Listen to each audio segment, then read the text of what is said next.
This is Fikes Pillsbury, and I've been asked to show how to thread up silk ribbon in a needle. Silk ribbon is determined by its width, how far across it is. This is a 4mm silk ribbon, but it comes in 2mm, 7mm, 13mm, and 32mm. 4mm and 7mm are the most common widths.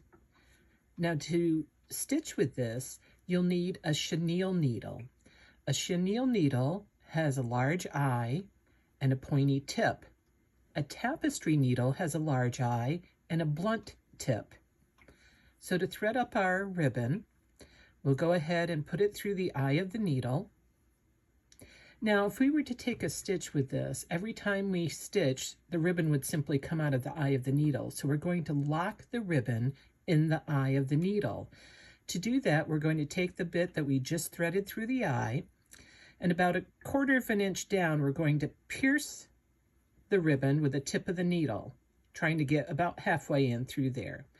Then what you'll do is hold the pointy tip of the needle and pull on the long dangling bit of the ribbon, and as you pull down, you'll see that it locks itself right there in the eye.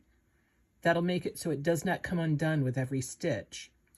Now, for most threads, you would do a spit knot or a quilter's knot, but because with silk ribbon, we want to keep the ribbon nice and flat, the regular knot is not as good for us because it will scrunch up the ribbon down here and your first stitch will be kind of gathered up rather than lying flat.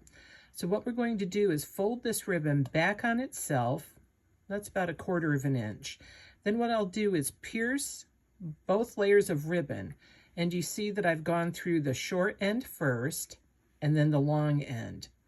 What I'll do is hold the tip of the needle again, and then I'll pull this ribbon down over the eye, all the way down to the end of the ribbon. Whoops, and it pops out of my hand.